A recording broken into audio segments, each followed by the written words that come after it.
Hello guys, അങ്ങനെ ഇന്ന് കൊല്ലത്ത് വെച്ച് എനിക്കൊരു പ്രമുഖ യൂട്യൂബറെ കളഞ്ഞു കിട്ടിയിട്ടുണ്ട്. എനിക്ക് കൊല്ലത്ത് എക്സാം ഉണ്ട്, നീ വരുന്നോ എന്ന് ചോദിച്ച് എന്നെ വിളിച്ചു വരുത്തിയിട്ട് ആരാ എന്താ എന്ന് ചോദിച്ചു വന്നുകൊണ്ടിരിക്കുകയാണ്. ഇപ്പോൾ ഞാൻ എന്താ ചെയ്യണ്ടേ? പിന്നെ ഞങ്ങൾ നേരെ പോയത് ഷെഫ് പിള്ളയിലേക്ക് അല്ല, അതിൻ്റെ താഴത്തെ എസാഡോ കഫേയിലേക്കാണ്. എനിക്ക് അവിടുത്തെ അറ്റ്മോസ്ഫിയർ ഭയങ്കര ഇഷ്ടമാണ്, ഭയങ്കര കാം ആൻഡ് കംഫർട്ടിംഗ് ആണ്.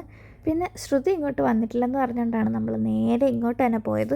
പിന്നെ അവിടുത്തെ മെനു കാർഡ് എടുത്ത് വെച്ച് അങ്ങോട്ടും ഇങ്ങോട്ടും കുറേ നേരം മറിച്ച് ഇതിൻ്റെ ഇടയിൽ ഒരു 10 സെക്കൻഡ് ഒരു 100 കൗണ്ടറെങ്കിലും ഞങ്ങൾ അങ്ങോട്ടും ഇങ്ങോട്ടും അടിക്കുന്നുണ്ട്. ഞങ്ങൾ എന്താ ഇങ്ങനെയെന്ന് വെച്ചാൽ ഞങ്ങൾക്ക് തന്നെ അറിയില്ല, ഞങ്ങളിങ്ങനെയാണ്. അതിൻ്റെ ഇടയ്ക്ക് അവിടെ നല്ല സൗണ്ടിൽ പാട്ട് ഇട്ടിട്ടുണ്ട്. ഞങ്ങൾ അതിനും ഇരുന്ന് അവിടെ തന്നെ ഇരുന്ന് ഞങ്ങൾ ഡാൻസും കളിക്കുന്നുണ്ട്. ഞങ്ങൾ എന്തൊക്കെയോ ഇവിടെ ഇരുന്ന് കാട്ടിക്കൂട്ടുന്നുണ്ടായിരുന്നു. അങ്ങനെ നമ്മൾ അവിടെ ഇരുന്ന് ചില്ല് ചെയ്തുകൊണ്ടിരുന്നപ്പോഴാണ് നമുക്ക് എൻ്റെ ബെസ്റ്റിയെ ഒന്ന് വിളിച്ച് ശല്യപ്പെടുത്താം എന്ന് ഞങ്ങൾ തീരുമാനിച്ചത്. അങ്ങനെ അങ്ങ് കശ്മീരി കിടക്കുന്ന ശ്രുതിയെ വിളിച്ച് ഞങ്ങൾ ചൊറിഞ്ഞുകൊണ്ടിരിക്കുകയാണ്. ഇത് കണ്ടില്ലേ, ഇവക്ക് ലോക്കൽ അടി കിട്ടുന്നതും പോരെ, ഇനി കശ്മീരിയിൽ നിന്നും കൂടെ അടി മേടിച്ചേ ഇവൾ അടങ്ങൂ എന്നുള്ള രീതിയിലാണ് ഇവിടെ ഓരോന്ന് കാണിച്ചു കൂട്ടിക്കൊണ്ടിരിക്കുന്നത്. അവൾ ആവശ്യത്തിന് കൊടുക്കുന്നുമുണ്ട് കേട്ടോ. കുട്ടി പഴയ യൂണിവേഴ്സിറ്റി കലോത്സവത്തിലെ മോണാക്കിലെ പുലിയാണ് കേട്ടോ.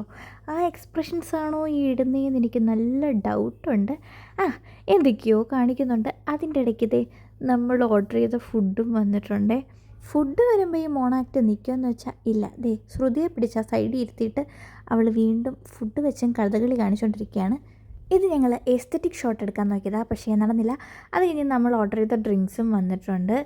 അയ്യോ, ഇത് കുടിച്ചു കഴിഞ്ഞപ്പോൾ ഉള്ളൊരു സമാധാനം ഉണ്ടല്ലോ, അത് പറഞ്ഞറിയിക്കാൻ പറ്റുന്നില്ല, കാരണം അത്രയും ചൂടായിരുന്നു. അങ്ങനെ ഫുഡ് അടിയൊക്കെ കഴിഞ്ഞ് ക്ഷീണമൊക്കെ മാറിയ സ്ഥിതിക്ക് ഇനി കുറച്ച് ഫോട്ടോ എടുക്കാൻ വേണ്ടി ഞങ്ങൾ ലിപ്സ്റ്റിക് ഇട്ടുകൊണ്ടിരിക്കുകയാണ്. അങ്ങനെ ഫോട്ടോ എടുപ്പൊക്കെ കഴിഞ്ഞിട്ട് നമ്മൾ പോയേ. അപ്പോൾ ബായ്.